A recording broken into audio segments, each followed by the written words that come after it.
رسول اللہ صلی اللہ علیہ وسلم کے معزز چچا اور رضائی بائی خیر الشہداء سید الشہداء حضرت سیدنا امیر حمزہ بن عبد المطلب رضی اللہ تعالی عنہ کی ولادت نبی اکرم صلی اللہ علیہ وسلم کی اس دنیا میں جلوہ گری سے 2 سال پہلے ہوئی۔ آپ رضی اللہ تعالی عنہ کی کنیت ابو عمارہ ہے۔ آپ رضی اللہ تعالی عنہ بہت حسین و جمیل تھے، خوبصورت پیشانی، درمیانہ قد، دبلا پتلا بدن، گول بازو جبکہ کلائیاں چوڑی تھی، شعر و شاعری سے شغف تھا، شمشیر زنی، تیر اندازی اور پہلوانی کا بچپن سے شوق تھا، سیر و سیاحت کرنا، شکار کرنا من پسند مشغلہ تھا۔ قبول اسلام۔ ایک مرتبہ شکار سے لوٹ کر گھر پہنچے تو اطلاع ملی کہ ابو جہل نے آپ کے بھتیجے محمد صلی اللہ علیہ وسلم کے ساتھ ناروا اور گستاخانہ سلوک کیا ہے۔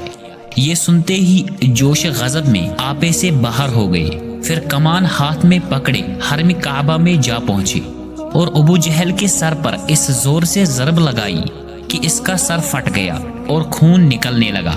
پھر فرمایا، میرا دین وہی ہے جو میرے بھتیجے کا ہے، میں گواہی دیتا ہوں کہ وہ اللہ کے رسول ہے، اگر تم سچے ہو تو مجھے مسلمان ہونے سے روک کر دکھاؤ۔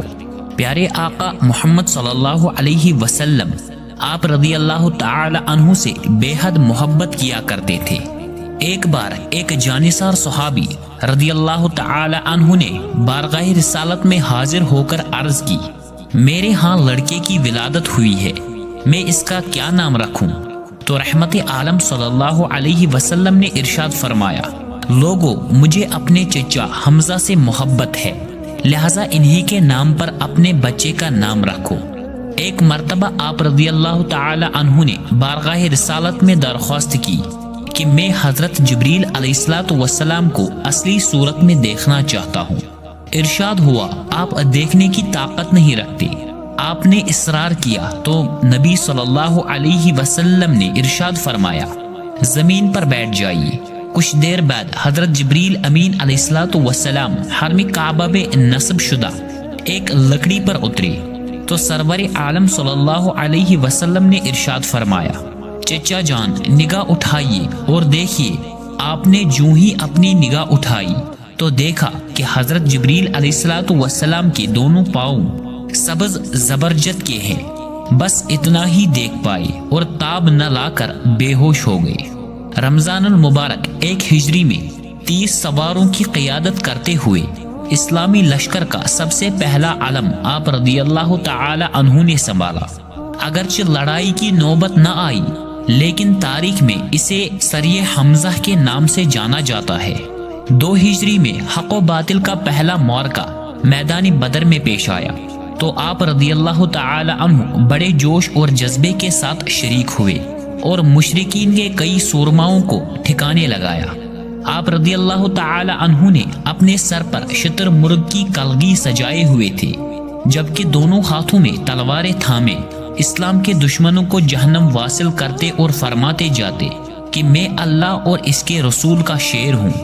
شہادت 15 شوال المکرم 3 ہجری غزوہ احد میں آپ نہایت بے جگری سے لڑے اور 31 کفار کو جہنم واصل کر کے شہادت کا تاج اپنے سر پر سجا کر اس دنیا سے رخصت ہو گئے۔ شوال کی 15 تاریخ ہفتے کا دن تھا۔ حضرت حمزہ میدان جنگ میں اپنی شجاعت و بہادری کے جوہر دکھا رہے تھے۔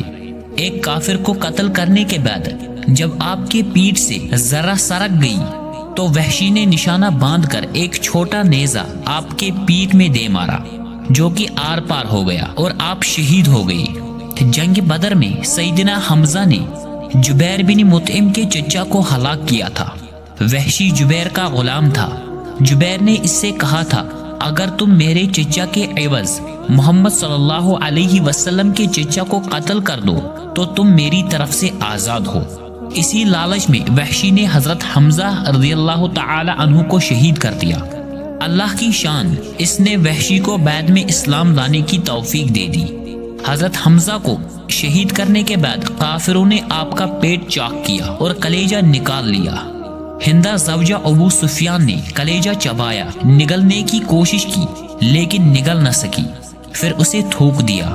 کافر عورتوں نے حضرت حمزہ کے اور دیگر شہداء کے کان ناک کاٹ کر انہیں لڑی میں پرو کر ان کے کڑے بازو بند اور بازیب بنائے اور انہیں پہن کر مکہ میں داخل ہوئی۔